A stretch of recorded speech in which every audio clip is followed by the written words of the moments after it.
What most people misunderstand about an empath is that their breaking point doesn't look like a breaking point at all. There's no dramatic outburst, no final argument where everything's... From most people, they don't immediately react to that signal. They don't jump to conclusions or walk away at the first sign of imbalance. Instead, they compensate. They lean in further. They give more, not less. Psychologically, this comes from a belief system rooted in connection, that if something feels off, the solution is to increase understanding, increase effort, increase presence. So they start adjusting themselves. They communicate more clearly. They become more patient. They try to anticipate needs before they're even spoken. And from the outside, it can look like everything is fine, or even improving. But internally, something very different is happening. There's a quiet calculation taking place. Every time their effort isn't reciprocated, it registers. Every time their emotional presence is met with indifference, it leaves an imprint. And unlike someone who reacts impulsively, the empath observes. They collect data. They begin to recognize patterns. And this is where the shift begins. Not emotionally at first, but cognitively. They start asking questions they weren't asking before. Why am I the only one trying this hard? Why do I... Once that belief shifts, their behavior follows naturally. There's also a deeper philosophical layer to this. Empaths operate with an internal principle of reciprocity, not in a transactional sense, but in an energetic one. They believe that attention, care, and emotional presence should move in both directions. When that flow is consistently blocked, it creates a form of psychological dissonance. And human beings are wired to resolve dissonance, either by changing the situation or by removing themselves from it. Empaths tend to choose the latter, but only after exhausting the former. They will try to fix what's broken long before they decide to leave it.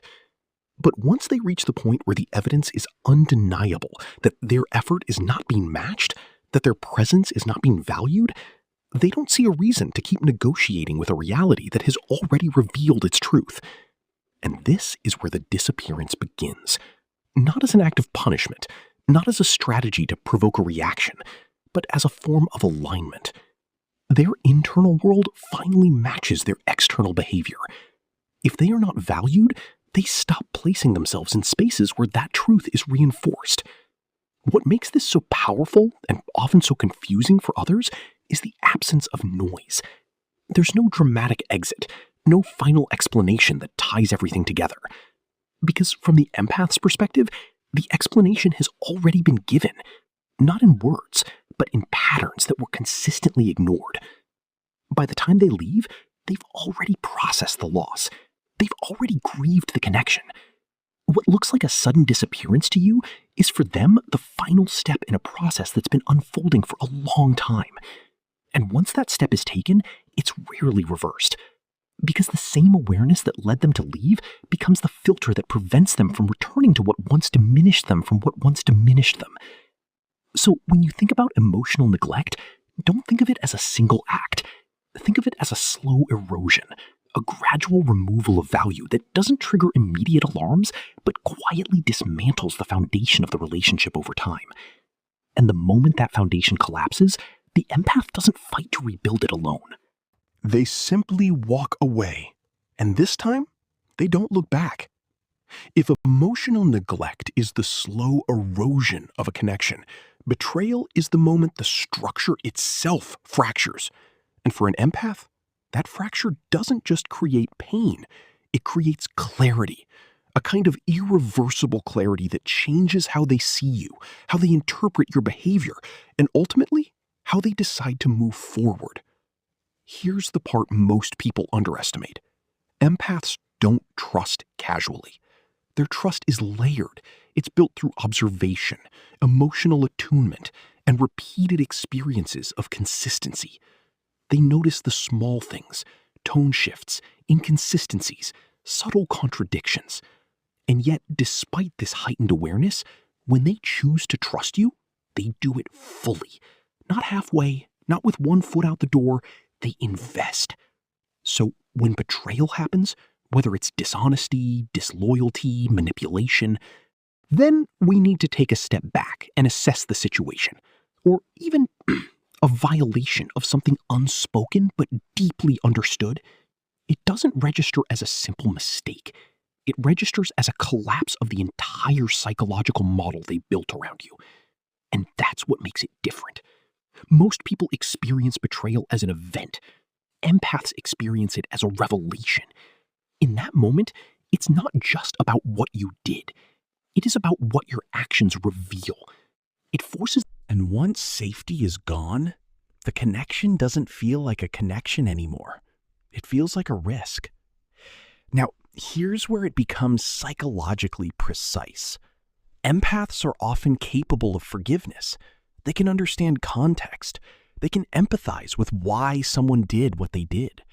They can even accept apologies and acknowledge growth. But forgiveness and access are not the same thing. This is where many people get confused. They assume that because the empath has forgiven them, the relationship can return to what it was. But what they fail to realize is that forgiveness happens internally.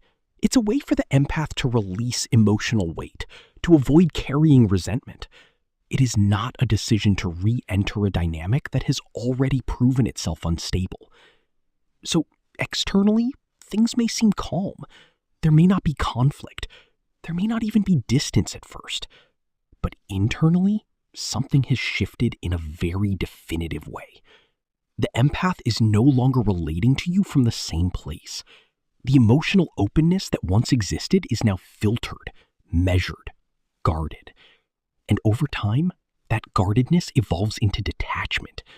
Not because they want to punish you, not because they're trying to make a statement, but because their internal system is prioritizing coherence. They cannot unknow what they now know. They cannot return to a state of trust that no longer aligns with the evidence in front of them. There's also a deeper philosophical layer to this process. Empaths tend to operate with a strong internal alignment between values and behavior.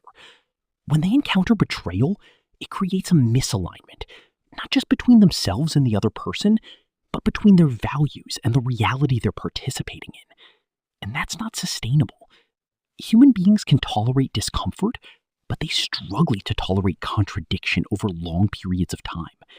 And for an empath, staying connected to someone who has violated their trust becomes a form of internal contradiction. It forces them to act against their own understanding of what is right, what is safe, what is true. So eventually, something has to resolve. And when it does, it rarely comes with a dramatic announcement. It comes with a decision, a quiet, deliberate decision to step back, to reduce access, to stop investing at the level they once did, and in many cases, to remove themselves entirely. What makes this particularly difficult for the other person is that the empath may not explain it in a way that feels satisfying. There may not be a final conversation that provides closure, because from the empath's perspective, the defining moment already happened. The betrayal was the explanation. Everything that follows is just the consequence. And by the time that consequence becomes visible, by the time the distance is undeniable, the empath has already completed the internal process. They've already accepted the reality of who you are in their life. They've already adjusted their expectations. They've already let go of the version of the relationship that once existed.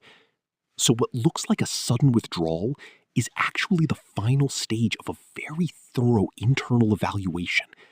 And once that evaluation is complete, there's a kind of finality to it, not driven by anger, but by certainty. The same depth that allowed them to trust you fully is now the same depth that prevents them from ignoring what they've learned.